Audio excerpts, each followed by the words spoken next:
And welcome. My name is Karen Lewis. I'm an Associate Professor of Architecture at the Knowlton School. And it is my pleasure to welcome Craig Hodgetts and Todd Gannon to our Loose Talk lecture series this afternoon.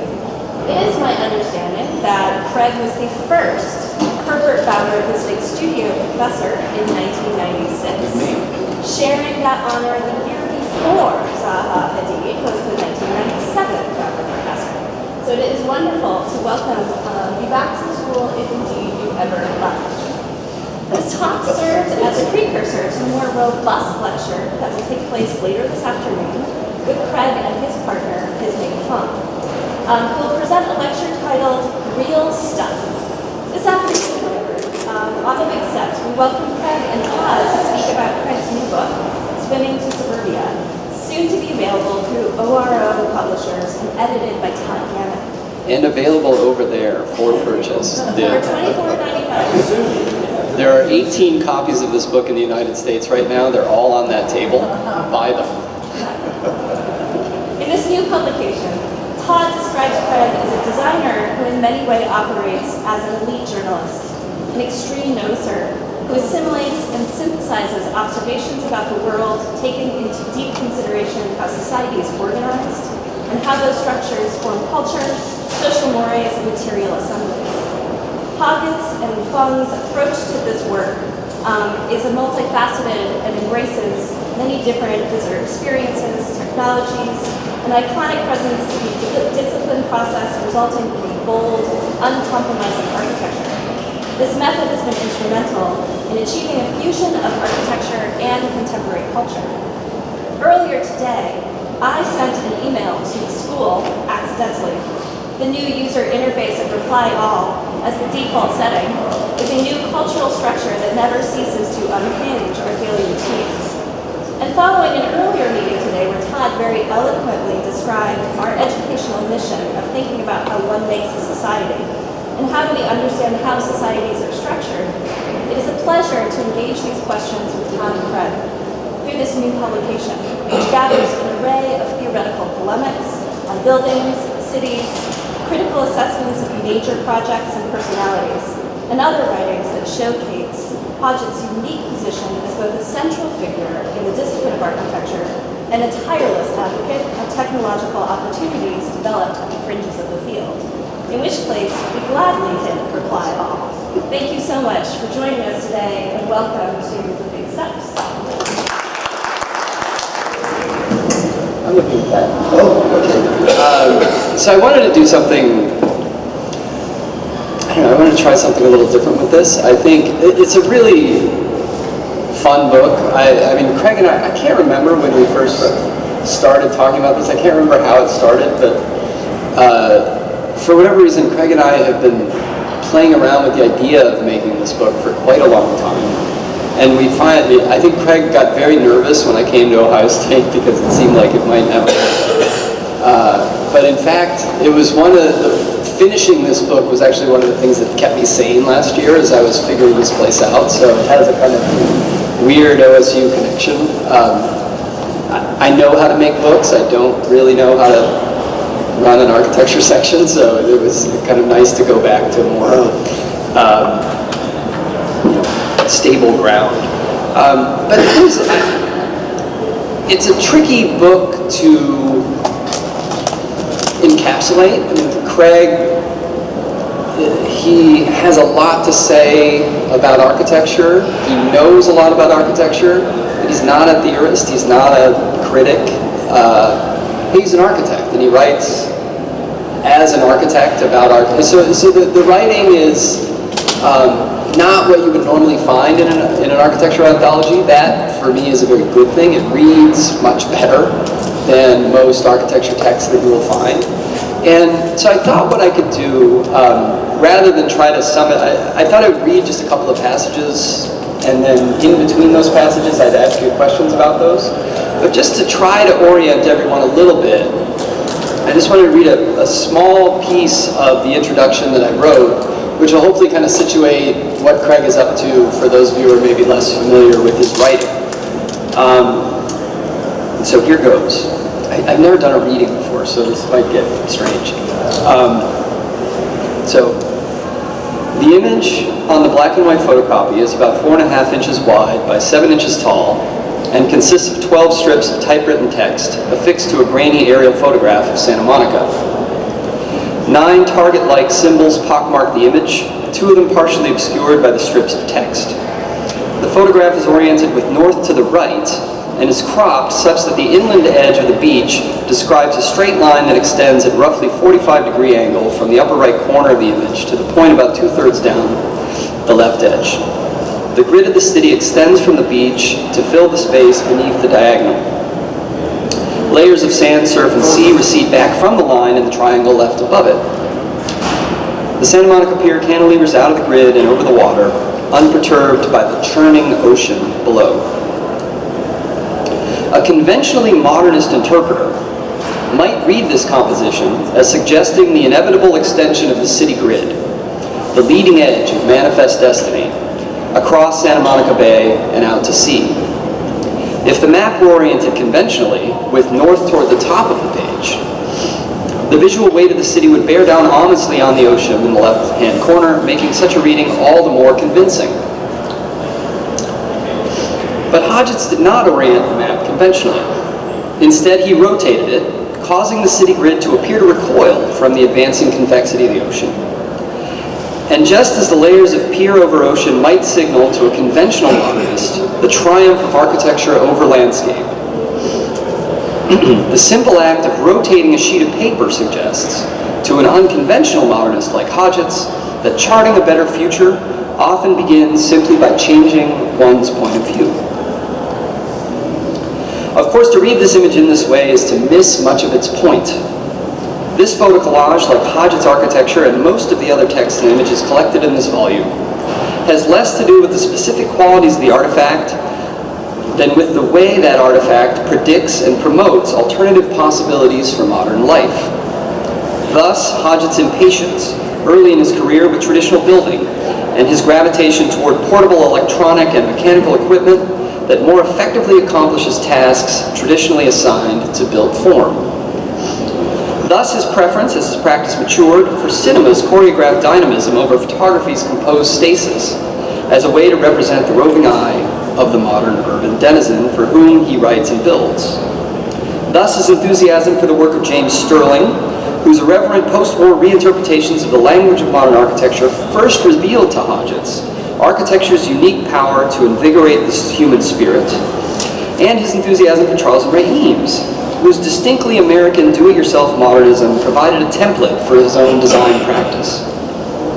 Thus, his lifelong fascination with Los Angeles, a city that derives its coherence not from the coordinated arrangement of built form, but instead from the cacophony of 13 million individual futures improvised simultaneously at the edge of Western civilization. And thus Hodgetts' tendency, in the essays that appear in this volume, to eschew the strident manifesto form adopted by his early modern forebears, and to avoid as well the academic jargon-laden prose of so many writer-architects of his own generation. Such writing quite simply cannot touch the particularized ambitions that lie at the heart of Hodgetts' project. Instead, hints of the engaging, immersive style of the new journalists, that loose band of unorthodox writers who reshaped the popular press in the 1960s and 70s, echoed in these pages.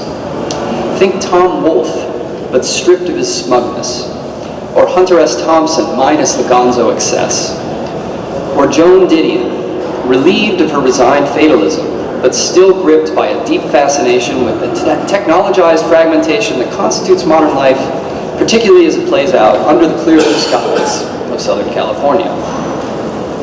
Like the new journalist, Hodgetts is a first-class noticer and an expert describer. He constructs his mise-en-scenes from the overlooked cast-offs of technological culture. And his protagonists, sometimes in the guise of professional colleagues, mentors, and friends, deftly rearrange the fragments with care, originality, and wit. Throughout, they privilege one-off improvisation over abstract planning, seductive performance over rote function, and immersive pleasure over sober efficiency. The aggregated results of their individual labors cohere to orchestrate a new kind of city, one still scored for modernism's familiar technological accoutrement, but arranged to produce a distinctly new feeling, as if the city we thought we knew were played in a different key. And so that's kind of how I set up what was in here. I mean, it was a little long to read. You're like a forensic scientist, kind of, unearthing all of these sort of, long buried trends that, sort of emanated from a lot of frustration in a lot of different careers, some of which were oriented toward writing. Some were in the arena of theater and the arts, not architecture. And as Todd picked his way through this, and he essentially had to dig through random scraps of paper in our office to assemble all of this material, because it was never by design going to be a compendium. And I always thought of it as being ephemeral. I always appreciated writing for popular magazines like Glamour Magazine and Cosmopolitan, as opposed to highfalutin architecture magazines, because I wanted to connect with people in the street generally. And so the image that's up there, that's not that one. I moved it. Oh, the one with the Santa Monica pier image. I don't think I ever told Todd the genesis of that particular piece. There's this wonderful woman, Mildred Friedman, who was the director of a magazine called Design Quarterly that came out of the Minneapolis, what was it? Walker Art Center. And she had asked an itinerant photographer, John Margulies, who was going around the country in his jalopy photographing dinosaurs and, motel signs and absurdities across the landscape, to put together a special issue of Design Quarterly. And John asked a number of individuals that he had met to contribute to that. But like most itinerant writer, authors, he was driving around. Remember, there was no cell phone. Remember, there was just no way to get in touch, really, with him, unless you had a lot of quarters. So when he called, he needed something in the next few days to include in his Design Quarterly. And I'm freaking out. I don't know what to do, except I'm totally in love with the conceptual artists who are around me in Los Angeles, Edward Shea and all those people. And I thought, okay, got to just do something very spontaneous, very stream of consciousness. I was very politically engaged with kind of anarchic thoughts. And so that image happened to be around, lying in the office from when we did a planning project in Santa Monica, photograph. So it took about 10 minutes to make this. Only expressed, sort of proto-anarchist sentiments. Yeah. And mailed it off. So there it is. So when you did your analysis, I was like, whoa, wait a minute. I spent more time analyzing than you spent making it. Much more. But I think that's kind of that was a lot of the fun of this book, is that finding these and get just hanging out and talk about where these projects came from. And it does. I mean, the book kind of traces a really important moment in LA architecture, when LA architecture kind of came into maturity. I mean, you came into maturity as an architect along with the LA architecture that we know today. And to kind of go back, and that was for some of you who maybe don't know Craig's background. Craig was born in Cincinnati, went to about 12 different schools before finally graduating from Yale, studied automotive design, theater, architecture, right? He was a very polymathematical student, and also maybe a little bit short on attention span. Impatient. But he kind of, so he bounced around, winds up at Berkeley with Charles Moore, then goes to Yale to find Jim Sterling. And Sterling kind of launched you. Sterling, I think, showed you something about architecture that you hadn't. You know, it's really true, because I always had ambivalent feelings about architecture because of its hierarchical position in the society, that it always seemed to reinforce the wrong end of the power spectrum. And architects, it was a problematic profession for me.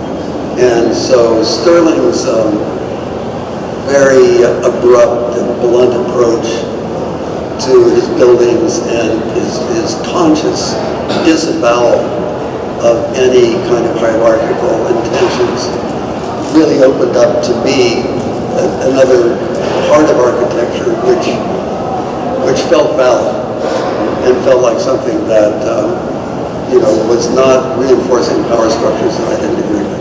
And I think, so that building in particular, so in 1976, Craig does a whole issue of Design Quarterly for the Walker on Sterling. And so we reproduced the entire issue. So the essay that really structures that issue, we reproduced it entirely. And I just want to read a quick passage of Craig on Leicester, because I think this gives you a sense that, like, if Leicester was a kind of transformative building for you, the way that you write about it is very different from what you would expect out of, like, sober architectural analysis. Frampton wouldn't write this. Frampton couldn't write this. And so here it is. I first became aware of Leicester in 1964, while the shock waves of Kennedy's death were mingled with the growing anger of students and new tunes from the British Isles. It had the impact of a high-speed auto collision, the seductive raunchiness of one of Fellini's Sirens, the glow of moonlight on the Mississippi, the revolutionary glint of Borstal Boy, the semantic craziness of Alice in Wonderland. It was an assault, a caress, a loony grin, a puckish swagger, a hot rod. It yawed up through the trees against the pea-green sky above this English campus like a mechanical hobgoblin. Gritty, not clean, dockside, not nautical, sincere, not cerebral. One could almost hear it clank. And, like that kind of description, so he's not writing theory, he's not analyzing the building, he's giving you a taste of what encountering that building is like. It was a love poem. Yeah, but I think a lot of this stuff reads that way. I just want to put a couple more of them on the table. Here is Craig writing about John Lautner in a previously unpublished piece that we found in a folder somewhere. The pieces of a Lautner house ka-chunk together with the inevitable force of a fallen tree. These houses are not for the faint of heart. Vast fissured floors give way to ponds, cascade past branching beams, brace themselves against mountains of earth, and catapult over dizzying chasms that would challenge a motocross champion. Jagged areas for dining, reading, and relaxing poke from an interior landscape only a bit more civilized than that to be found outside, and kept apart by an almost invisible layer of glass. A tumult of materials defies the containment of a mere building and pulls the occupant mercilessly toward distant landscapes, toward the setting sun, toward formations of clouds, stars, and the lonely cry of a circling bird. This is like, this is, I want to put these passages out there because I think we should write about architecture this way. I mean, what the book, I think, does, and what you've done throughout your life, is capture what's fun about it. You're not trying to say what's important about it. For the students here in particular, I mean, to see a model of how to write about work where it's not about getting it right or sounding smart, but about kind of honestly channeling. Well, the thing is that if you think of architecture as a sensate art, you think about architecture as something which involves all your senses.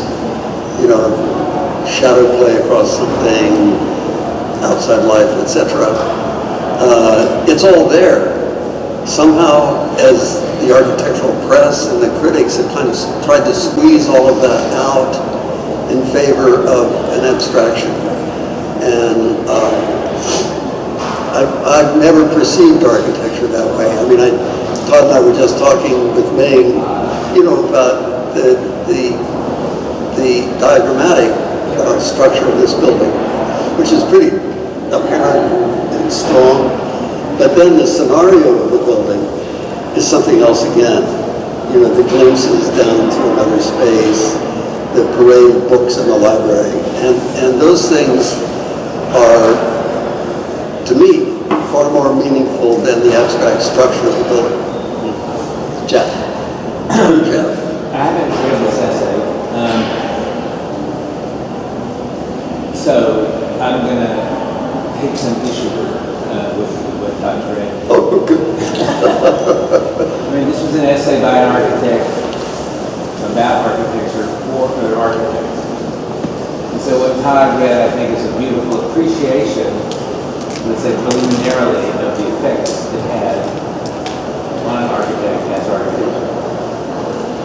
But it gives no insight as to how those effects were produced. So if I read filmmakers writing to other filmmakers, I'm expecting to read, I use this lens in this way, with this kind of light, as I saw this film and I understood that. So I'm not particularly interested, after a few pages, in the poetics of the effect by a professional on another professional through the professional production. I'm much more interested in the secret production techniques and the reason those production techniques were used. And so the reason I'm such an enthusiast for Kant's work, as boring as it is so suspect of, let's say, the poetics of the effects. Yeah. Because in the end, I want to know, how does this help the discipline advance? Well, you're looking at it as professional, but remember, I really want to talk to a housewife. And I really want to talk to... Wasn't this a special issue of architectural from the Walker? I mean, I don't know what... which piece are we talking about? Inside Sterling. So I would say on Inside Sterling, the Sterling piece. I read maybe 300 words of a 10,000 word piece. And I would say the ability to speak to a broader popular audience is important, and it's clearly evident in here. But I think also if you read that piece, you understand Sterling's work with the kind of precision you're looking for, with the kind of technical specificity that you're looking for, but without the kind of, it's in a different voice. I mean, what I think is the real achievement of the is the way that it can deliver expertise without resorting to kind of conventional jargon. And it may miss certain possibilities as a result of those choices, but I think those choices are also what make it stand out. And also because we're also familiar with the plethora of critical writings about especially the important architects like Sterling or Zaha. Because I'm not an academic and I'm not a historian, the voice I thought I could add to it was one of being an observer and a participant with my boots on the ground, as opposed to adding or being critical of my forebears in the critical establishment. You know what I mean? Because then suddenly I'd have to pick apart Ken Frampton's. But I mean, this is roughly the same time as Tom's laboratories. Yes. Roughly. Same period. Yeah. Rudolph's building. Yeah. And I'm looking on the page and I'm seeing you referring to it. I'm thinking, okay, you're thinking in the context of these buildings, and Lester's a dirty old former mining. I mean, there's lots of stuff going on about how these get compared to other works, and I get interested in that, and why is Sterling doing this gritty building there?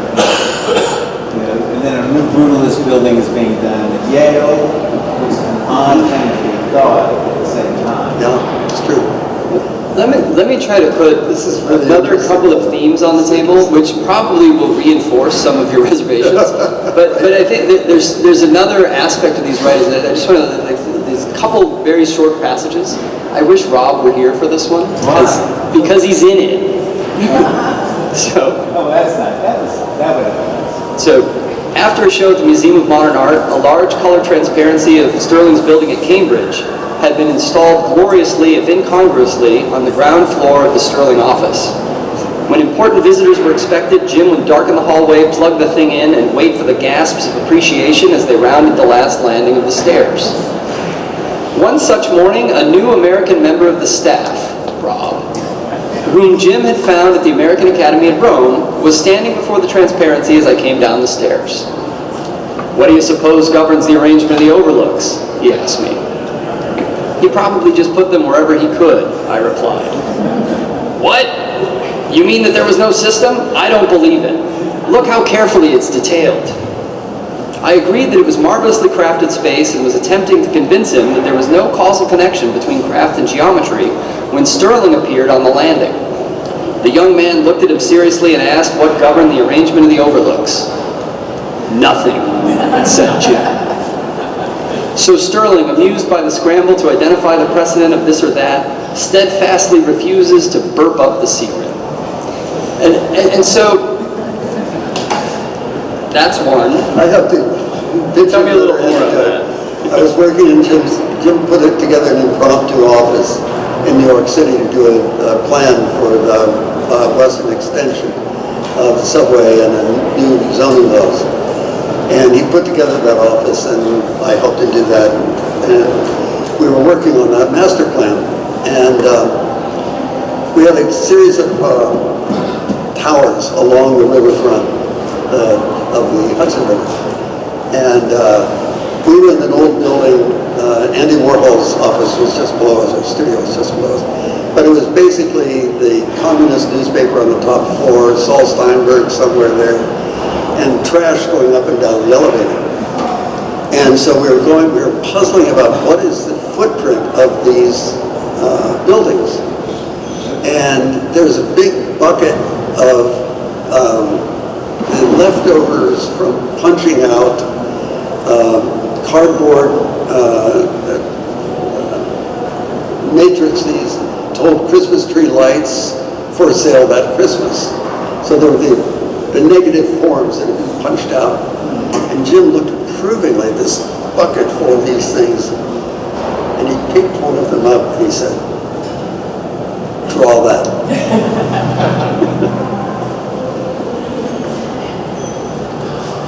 But that kind of thing is, what I love about the music, it gives you a sense of who the people are and how they are.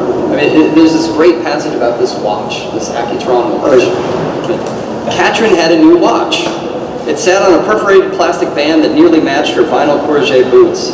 It was 1967, the USA had not yet gone to the moon, the students of Yale had not yet set fire to the Art and Architecture building, and pocket calculators were 5 years away. Now think about how a typical historian would have unpacked that little bit of contextualization. It would have been excruciating and 50 pages long. But Katrin, who worked with Warren Plattner over at Saarinen and hung out with Jim's friend Keith, had discovered an electronic watch run by batteries, tiny copper coils, and a tuning fork that sang if you held it up to your ear. Jim tried it on right away, remarked on the anodized green framework which you could see behind the hands. "Too bad buildings aren't like that," he muttered, and drove out to get a watch just like it. But since it was Sunday, the best he could do was locate one with a flashlight in a shop window sometime after midnight, after an odyssey of A&Ws, Safeways, police lieutenants, shopping malls, and icy telephone booths. The next morning, he was there when the door opened.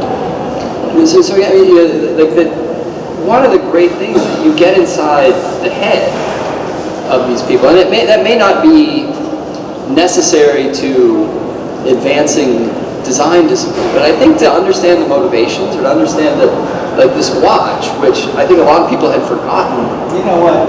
There's another essay I know about the Acupron watch. Yeah. Oh, yeah? I don't know if you've ever read it. No? It's actually a pretty good essay about just that. It was the last watch where you could look at the parts moving in the bag. Uh-huh. The incredible thing that they put a transparent cover on the back of it. It was about morphosis. And it was about Tom Maine's architecture compared to the Oh, compared Tom's architecture to the watch? yeah, to the Oh, that's the interesting. pleasure of looking at an Acupron watch and the passing of that pleasure and the passing of the sense of morphosis period. I mean, I'm so glad this essay has been delayed. Thank God you didn't publish these things. Why? Guys, whoever wrote that other essay, now gets the credit for being the first. This was published in 1976. I know, but I mean, I don't know who wrote that other essay. Was that a brilliant essay? Yeah, I wonder.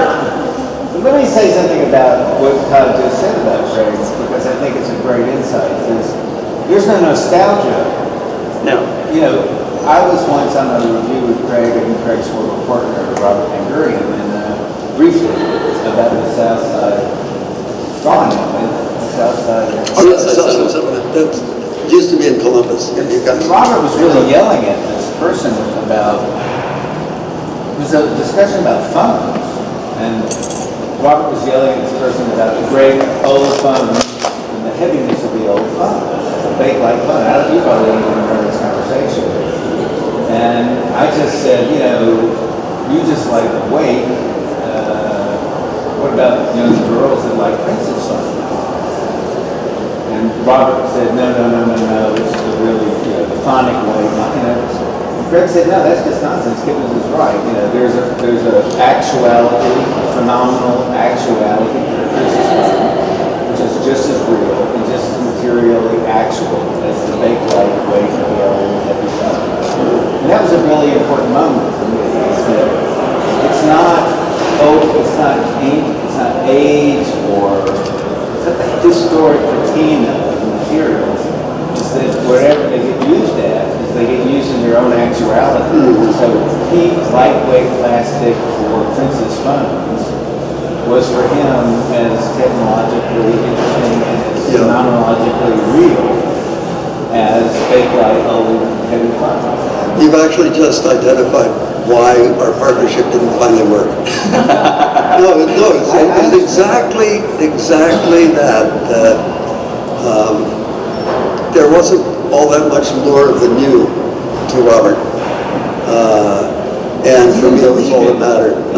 You can easily, there's a lot to the new, which is trite, which is actually, should be dismissed as, but to actually understand that there's stuff in it that's new and real. And at that moment, SciArc wasn't ready for that. That was the incredible thing. So Coy and Robert That's true. wouldn't let that in. It was amazing. You remember that thing? It just weren't ready for me. Yeah, that's right. For any of that stuff. And you were the only person who did that review who just said, well, you're wrong, Robert. You just don't like the lightweightness. And now today, we would say that making it pink doesn't make it feminine. That kind of ridiculous gender discrimination isn't part of what's happening now. So it's really interesting to see on the princess phone. But again, Jeff, your tendency, to use one of your words, is to go back to the objects, always back toward the objects and away from the people. And I think one of the interesting things about Craig's writing is he really wants to get in the heads of the people. Yeah, I know you don't like it, and I know you got plenty to say about it, and I know you could do this yourself. But the point of this is that there's a kind of history that focuses much more on actors than the objects. I think Tom Hines is a historian who writes very much around the people. As much, you'll get 6 pages on the occupants of a building and then a paragraph on the organization. I find a little bit infuriating in Tom's writing. But in the way that what you tend to do in these texts is that you paint a kind of picture of the scenario. I mean, there are tons of other passages in here. There's a great passage about Nicholas Pevsner when you met him and talked about Sterling, and it ends with, "But Sterling is a rude man, and he makes rude buildings." And you know, so the kind of, that does kind of encapsulate something about Sterling's work and about Pevsner's attitudes toward English architecture in a way that conventional historians often are unable to. And are you saying that his writing has a kind of actor's agency in it? I mean, that Craig's writing writes about the people in the scenario? Yeah. Joe is saying. I thought I already. No, I have to tell you guys. Because I haven't seen the thing yet. I have to tell you all, you know, Todd had to drag this out of me. Because, as I said, I never, ever conceived of these as destined for anything other than popular magazines. Tear them up, toss them, and get them at the supermarket. And the sort of effort that it took Todd even to convince me that this was something that could be packaged as a whole was really, I have to thank him for, because Better wait for the reviewers. well, but at this point, I don't care, right? It was also a bit of a challenge convincing publishers what it was. I mean, Yeah, we that's spent a long time finding the right home for it because it didn't seem to fit in some of the more conventional series or didn't fit in the catalog of other publishers. So thankfully Oro wanted to take it on because I think Oro is taking more risks these days than a lot of other publishing houses. They may discover that those risks are very expensive and stop taking them. So I would say get your proposals in now while they're in a buying mood. But one other thing that I wanted to put on the table, which separates this book, is that there's a lot of design in it. I mean, I said before that Craig writes as an architect, and he's not always writing about other architects. And so somewhere in the late 70s, early 80s, Craig decides, you know, maybe I've had enough of architecture, and starts to dabble in adjacent fields, and finds his way, he starts writing a novel, the novel is never completed, and then finds his way into becoming the designer for a movie proposal for Ernst Kallenbach's book, Ecotopia. And he produces this now fairly famous series of drawings, which usually you see just the image. But he publishes it as this kind of spy report, slightly rewrites Kallenbach's What they book. call it was a pitch deck for a movie. Right. And so these were published once in black and white in a fairly rare magazine that Mark Mack put together, Archetype. But when you get this, you see that apparently, according to Craig, these really pissed off Ernst Kallenbach because none of these images are in the book anywhere. Like I went back and read the book, and like Ecotopia looks nothing like this. But there, you see in this that the story that Craig begins to sketch out. You're writing a backstory for the objects, right? What is the character of the plane? What is the character of the building? How do these people kind of operate as spies? The character Hunsaker, I'm pretty sure, doesn't exist in the book. And so there's a kind of incredible license that you take. Well, it was very inspiring at that point in time when, some futuristic movies were coming out, and they spawned lots and lots of plastic toys. Well, Ecotopia, the book, has no stuff in it. Yeah. And I thought, wow, I could make a lot of money if we make this movie. And we could market these toys. So every single design had to do with an ultimate, also it was like the counterpoint to Star Wars mechanistic kind of devices. Because I was trying to create devices which were kind of fantastical in a kind of more complex way. So these big balloons that are floating over San Francisco Bay with big propellers on them are generators of power, and send their power back down to the city through those cables. But they're not like technologic objects. They're sort of like fantasy objects, but they're technologically sophisticated. And then what I also tried to do was really expand the range of material palettes. So the fuselage of those balloons is bamboo, and then the bamboo is laminated with titanium, and then with mylar inflatable. So that kind of, sort of collage of materials was fascinating to me. But most of that isn't visible in these sheets. Most of that is not discernible in these sheets. I see Jeff squinting trying to find the bamboo and titanium. But, no, it's there. Come on. Oh yeah, I see it. No, go to the next one. There, bamboo is there. Oh yeah. Right? The helium balloon and mylar inflatables is up above. Because it takes a special screw to join bamboo with titanium. so the question would be, like, how much time did you spend designing these? Are there design drawings somewhere? They're design sketches, yeah. Yeah. But you're the one, that little watermark secret, all that's your design. Yeah, sure. That's part of that. But the Super Studio nuance, the illusions, there's a kind of graphic Super Studio memory. Yeah. Don't you think? I mean, that's a kind of, you don't like that. What's great is also the anticipation of Minority Report. Oh, there's a lot of that. Yeah, A lot of that. You should have sued them. Like here, this is like, a retrofit. This is like an assault against a mere corporate building. Yeah, but it turns out to be exactly what they did in Minority Report. Yeah, exactly. And this has a woman president, and if you flip back one, there you can see that she's lost her shoe on the balcony, and she rushes over to the other edge of the balcony.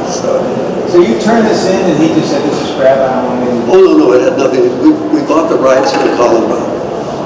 Oh, you bought them back? For the movie. No. Oh, you bought the rights? Yeah, the producer and I, we tried to peddle it around Hollywood as a movie.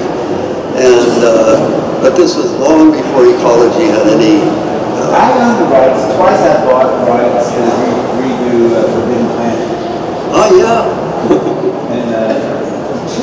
And I couldn't get anybody to update Forbidden Planet. Yeah. It's the best of all time. But, I mean, one of the interesting things about the Ecotopia is that after the election, you wrote this piece. What's that? The Time to Reboot Ecotopia. Oh, yes. And Did so, you put that in there? yeah. Misspell Conrad. Conrad was with a C. No, it doesn't matter. But Anderson. So that airplane, the planes, and again, the bamboo fuselage, and the wings fold like bat wings. They're fabric, so it's like a combined hang glider and jet. Are they translucent? A little bit. But the story, the plot of Ecotopia is that California secedes from the United States and goes it alone and becomes this kind of secluded society, a kind of sustainability utopia. And so after the 2016 election, there was a movement in California to secede after Trump. And so Craig writes this up and sends it to a bunch of us. And you sent it to the LA Times, right? But so he basically makes the case that maybe we should do this now. And so and he lays it out fairly soberly. Like, here's why, here's the data that you need. And so the slippage between science fiction and Craig's own design agenda is very common in here. I mean, so many of these essays are about your own projects. So the Ms. Magazine piece from 1972. We found ourselves in a very remarkable condition because I was in New York and my wife at the time was working for New York Magazine, which had just just started, and in the circle of writers for New York was Gloria Steinem. And Gloria was just starting Ms. Magazine, and so she asked if I could sort of foresee the future of a liberated society for her first issue of Ms. Magazine. So that's what this was. And it had to do with children's liberation, a lack of parietal oversight, and lots of very, very liberal political ideas. So I will tell you, just this morning, I was in a bit of a rush. I dropped my 5-year-old daughter off at the wrong school and left her there. So the liberated society, it would have been helpful to have that in place. I'm kind of in trouble now. But I digress. But I wanted to show a few more of these images, and then maybe we can turn it over. But the Craig's design agenda, his kind of urban plans for, this is serious proposals for the city. Ming worked on these drawings. The line between genres, that a comic strip becomes a way to develop an architectural project, that a science fiction story becomes a way to get super serious about technological objects and how they might be realized. And this again is something that, there's clearly echoes of Archigram in some of the stuff. There's clearly the same kind of technological optimism. But tell us a little bit about these. This was for a symposium in our... No, this is for, there's a throwaway magazine called LA Weekly in Los Angeles. And they just, these guys always need editorial material. And so they asked if I could put together a spread. So this was the spread. Interestingly, a couple of these things are now becoming real. There's a proposal in here, there's a proposal to put a funicular from Chinatown up to Dodger Stadium, which is at the top of the hill. That's in here, and that's now a project that Johnson and Fain are working on to make it happen. Homeless shelters over there, prefabricated capsules for homeless people, erected above a parking lot.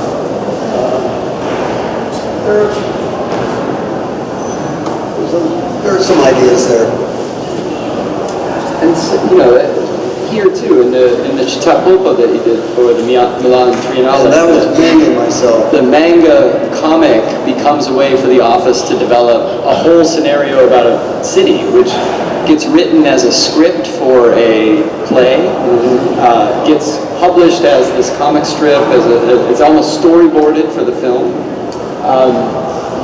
And you do this sort of, when I was in your studio, and in the first Baumer studio here in '96, I guess it was, Craig had us drawing comic strips. None of us knew what the hell none of us could draw well enough to do them, but you kind of insisted on this scenario as a driver. Yeah, because that's the way I personally see architecture. Now, Ming and I worked on this for the Milan Triennale. And these were presented as very large-scale installations and perched in diagonal ways in the space. And basically it's something that Ming and I have been very fascinated with for a long, long time, which is the idea of enclaves, urban enclaves, which are characterized by very different cultural, religious, ethnic overtones. And actually, remember when we were just in Singapore? And Singapore has that kind of organization. So you go here and you get, Thai food, you go here and you get Indian food. It's saturation, you get saturated in each culture. And that was something we were promoting in this comic strip. So you wrote each of the section cover. Yeah. Which is what you keep showing us. Those are the things you keep. I'm showing you the pictures. They just happen to always be opposite the little intro.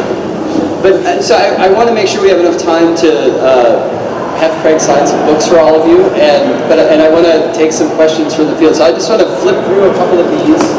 Like, part of the reason to get the book is that there are these amazing images. These were published with the Sterling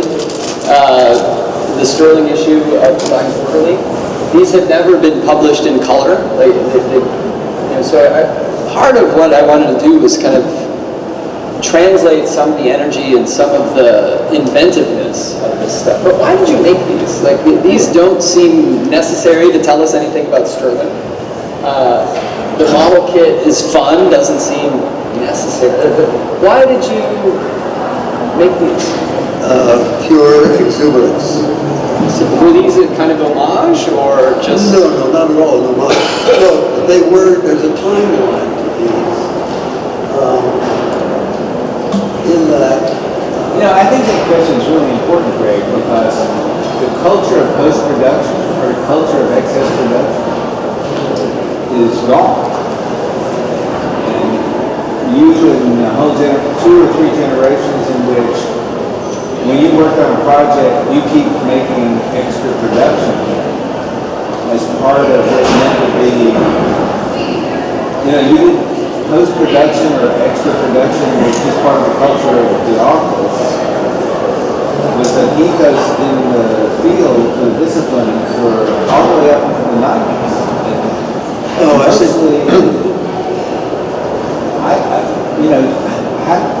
No one would expect you not to make it. I think more like the answer.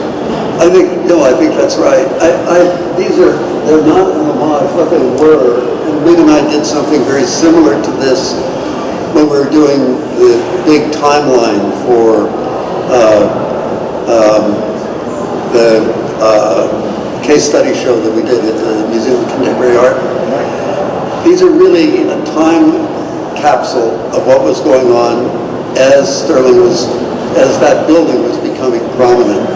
So it's the flooring building, and the one that was before, but there you can see a timeline of fins and Cadillacs.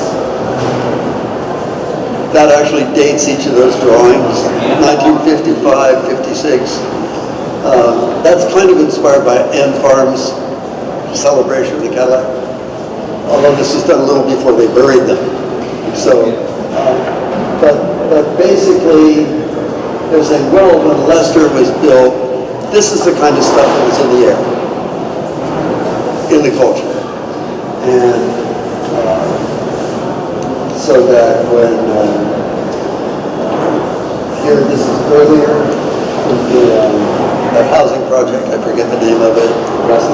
Preston Housing Project, and that was the era of hula hoops and so forth. So each of these is kind of locked in time. So, anyone other than Jeff have a question? Yes, please. Yes. I see. Karen. So you mentioned Ms. Magazine, Yes, Cosmopolitan, Glamour, yes. and I don't think I've ever heard anybody paint a broad brush of popular magazine when describing those 3 publications in particular, which are aimed at women. I've never thought about that. Really? No. So tell me more, because I want to... Well, I do have a very, very strong, and we can tell you about this, strong feeling that women were, especially in those days, had so much to contribute, and it wasn't happening. So I had a really, very, very strong personal agenda in that direction. And I may have been, and this is hard to kind of trace it back to from your perspective as young people, but there was such a hegemony of what are now, everybody's now pointing fingers at, the white men governing all the institutions and all of that. In 1970, that was on steroids. There was no room for anyone who wasn't smoking a cigar and wearing shoes with tassels and going out to the golf course. No room for anyone. And so, the reigning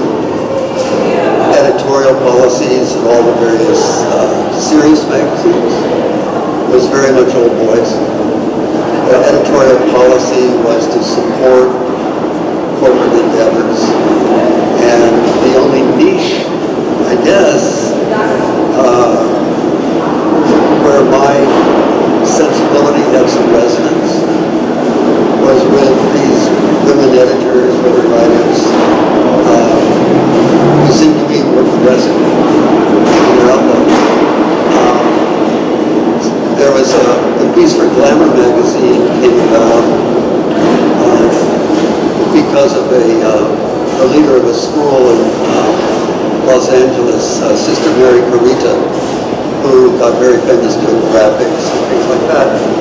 And one of her, she was a nun, and one of her, I don't know what you call it, secondary nun, one of her associates was Midge Turk, who was a defrocked nun, who had become the editor of Glamour magazine. And so Midge and I were talking about education and all of that. And out of that came the article from University City, which is about a university where there was no hierarchy between students and faculty. My follow-up to that is, have you ever run any of those pieces as like a studio program? Because Yes. it sounds like a fantastic Oh, we did. project. We did, yeah. I'd like to do that again. Yeah, it was a very incredibly volatile time in the late 60s, early 70s. I don't think you could do that today. Have those kind of cross connections. Really? I don't know, I don't think so. Well, we are, I think, running down on time. The studio shuffle has already begun. Come down and get a book. Get Craig to sign it. Thank you all for coming. Craig, thanks. Thank you.